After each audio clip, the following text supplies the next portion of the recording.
আসসালামু আলাইকুম রহমতুল্লাহি ওয়া বারাকাতু। তারেক রহমানের মা বলতেছিলাম। হ্যালো, খালেদা জিয়া বলতেছিলাম। কে বলতেছেন? কথা বলেন। হ্যালো, কথা না বললে ফোন করেন কেন? ওয়ালাইকুম আসসালাম রহমতুল্লাহি ওয়া বারাকাতু। লজ্জায় একেবারে কথা বলার মুখ পর্যন্ত নাই। কিভাবে যে কথা বলবো তোমার সাথে, এজন্য চুপ করে থাকি মাঝে মাঝে ফোন দিয়ে।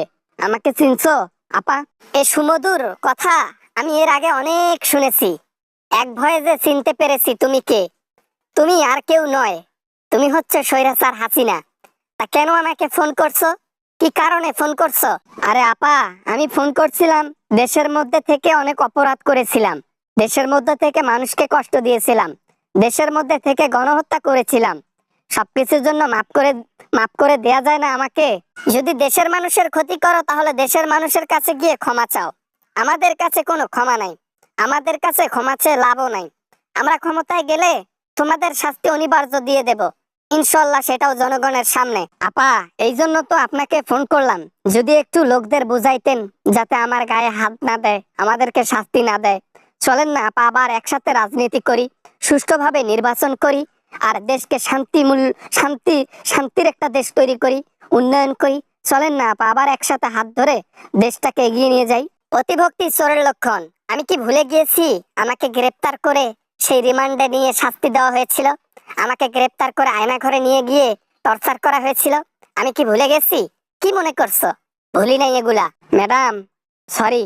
আপা, আপা, আপা প্লিজ আপা, আপনার পায়ে পড়ি আপা, আপনার হাতে ধরি আপা, আপা আপা আপা প্লিজ আপা, আমাদেরকে ক্ষমা করে দেন আপা, আমাকে ক্ষমা করে দেন। চলেন না আবার গলায় গলায় মিল হয়ে নির্বাচন করি একসাথে। দেশটারে ধ্বংস করে ফালাইছো, এখন বলতেছো গলায় গলায় মিল রেখে নির্বাচন করতে? আরে বাংলাদেশে আসলে তোমার মতো হাসিনার পেছনে অজোড়া বাস দিয়ে স্মৃতিসৌধর আগালে বসায় রাখবো জনগণ। তুমি সেইটার চিন্তা আগে করো। না মানে ম্যাডাম আর কি, না মানে আপা আর কি, ওই ওই ওই যদি একটু আপনি বলতেন তাহলে তো আপনার কথা তো মানুষ শুনে। এখন হয়তো বা মানুষ এটা বলতে পারে যে ঠিক আছে, আমরা আপনার কথায় একমত হলাম। একটু বলেন না আমার জন্য প্লিজ। হাসিনা, তোমার মাথায় কি গ্যাস্ট্রিক নাকি তোমার মাথায় ছিট আছে এজন্য উল্টাপাল্টা কথা বলতেছো?